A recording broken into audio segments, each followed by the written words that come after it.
ایک مثال میں آپ کو دیتا ہوں.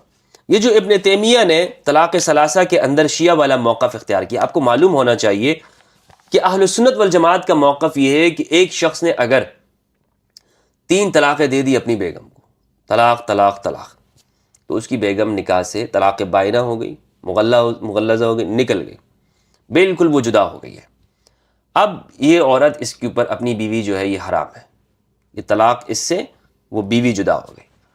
اب جب تک حلالہ نہیں کرے گا واپس نہیں آ سکتی بیگم. لیکن یہ اہل سنت کے جو فقہاء ہیں ان کا مسلک ہے.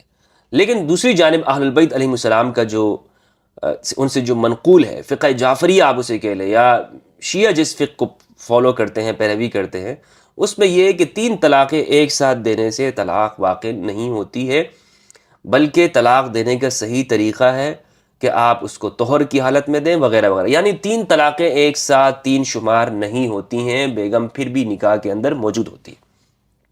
یہ مسئلہ ابن تیمیہ نے لیا ہے، اس مسئلے کو ابن تیمیہ نے بھی بیان کیا، اور یہ ابن تیمیہ کی یہاں پر آپ اچھائی کہہ لیں اسے، وہ اس مسئلے کو لے رہا ہے. لیکن یہ بھی اگر میں نے اس پہ غور کیا تو وہ اس لیے نہیں کہ ابن تیمیہ نے اہل البیت علیہ السلام کا موقف ہونے کی وجہ سے لیا ہے، بلکہ اس زمانے میں ایران کا ایک بادشاہ تھا، غالباً ایک واقعہ بیان کیا جاتا ہے کہ خدا بندہ نام سے، کہ اس نے اپنی بیگم کو طلاق دے دی تھی. پھر علامہ ہلی وہاں پہنچ کر اس نے وہ مسئلہ بتایا تھا کہ بھائی یہ 3 طلاقیں جو ہیں وہ شمار نہیں ہوتی، اور رسول اللہ صلی اللہ علیہ وآلہ وسلم سے اس بارے میں کچھ منقول نہیں ہے، اور انہوں نے مسئلہ دیا تھا اور پورا ایران شیعہ ہو گیا تھا. اور اسی زمانے میں ابن تیمیہ موجود تھے 8ویں صدی کے اندر، انہوں نے بھی یہ مسئلہ بیان کیا. اور بہرحال یہ ابن تیمیہ کی ایک آپ یوں کہہ لیں کہ انہوں نے اس مسئلے کو لیا ہے. اور اس کتاب کے اندر شیخ ابن تیمیہ کا یہ جملہ موجود ہے، وہ کہتے ہیں وفی مجموع الفتاوی، مجموع فتاوی کے اندر ہے، حینما تکلم عن طلاق 3 دفعۃ، کہ جب انہوں نے گفتگو کی ہے طلاق ثلاثہ کی، کہ جب ایک مرتبہ ہی دے دی جائے، ایک ہی موقع پر دے دی جائے، انہ محرم، یہ حرام ہے.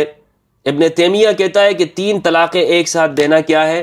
حرام ہے، اجازت نہیں ہے. ولا یلزم منہ الا طلاق واحدہ، اور ان 3 طلاقوں سے اگر کسی نے دے دی تو اس سے ایک طلاق ہوگی، اس سے ایک طلاق لازم آئے گی. اور یہی میرا موقف ہے، اہل البیت علیہ السلام کا یہ ہے.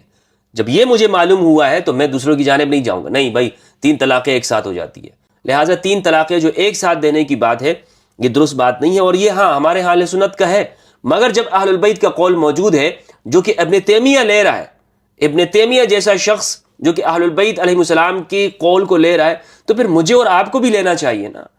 میں اور آپ جو ہم کہتے ہیں ہم اہل البیت سے محبت کرنے والے ہیں اور ابن تیمیہ پر الزامات لگتے ہیں، اگر انہوں نے اہل البیت کا یہ قول لیا ہے تو ہمیں بھی لینا چاہیے، آپ کو بھی لینا چاہیے. وَهَذَا الْقَوْلُ مَنْقُولٌ عَنْ طَائِفَةٍ مِنَ السَّلَفِ وَالْخَلَفِ، یہ کہتے ہیں کہ یہ قول سلف اور خلف ان میں سے ایک طائفہ، ایک گروہ کا قول ہے. وَيُرْوَى عَنْ عَلِيٍّ وَابْنِ مَسْعُودٍ وَابْنِ عَبَّاسٍ الْقَوْلَانِ، اور روایت کیا گیا، نقل کیا گیا امام علی سے، ابن مسعود سے اور ابن عباس رضی اللہ عنہم وعلیہ السلام سے، القولان، 2 قول. ويروى ذلك عن ابي جعفر محمد بن علي بن الحسين وابنه جعفر بن محمد ولهذا ذهب الى ذلك من ذهب من الشيعة، اور کہتے ہیں کہ یہی قول نقل کیا گیا ہے ابو جعفر محمد بن علی بن الحسین علیہم السلام اور ان کے بیٹے جعفر بن محمد الصادق، امام جعفر الصادق علیہ السلام. ولهذا ذهب الى ذلك من ذهب من شیعہ، اسی لیے اس قول کو شیعہ لوگوں نے اختیار کیا ہے. کیوں؟ کیونکہ امام جعفر الصادق، امام محمد الباقر، امام زین العابدین علیہ السلام اور امام علی علیہ السلام، ان کا یہ قول ہے، اور صحابہ کرام کا بھی یہ قول ہے، ابن عباس اور عبداللہ ابن مسعود کا. لیکن اہل البیت کا قول ہونے کی وجہ سے شیعہ نے اس بات کو لیا ہے. تو جب ابن تیمیہ اس تصریح کے باوجود کہ یہ وہ جاننے کے باوجود کہ یہ اہل البیت کا قول ہے وہ اسے لے رہے ہیں، تو ہمیں بھی پھر لینا چاہیے. اور یہ نہیں کہنا چاہیے کہ جناب یہ صرف اہل حدیث یا وہابیوں کا یہ موقف ہے. ہمارے یہاں لوگ مناظرے کرتے ہیں اور اساتذہ ہمیں دوران تعلیم یہ نہیں بتاتے کہ یہ امام جعفر صادق ہے. واللہ باللہ اگر مجھے زمانہ طالب علم میں یہ بات معلوم ہوتی کہ یہ امام جعفر صادق علیہ السلام کا قول ہے، ان کا قول مبارک ہے، تو میں کبھی بھی امام ابو حنیفہ کا قول نہ لیتا، میں کبھی بھی سفیان الثوری کا نہ لیتا، میں امام شافعی کے پیچھے نہ چلتا. میری کیا ضرورت ہے؟ ایک عام شخص کی ضرورت یہی ہے کہ وہ اہل البیت علیہ السلام کے علوم سے واقف ہو جائے.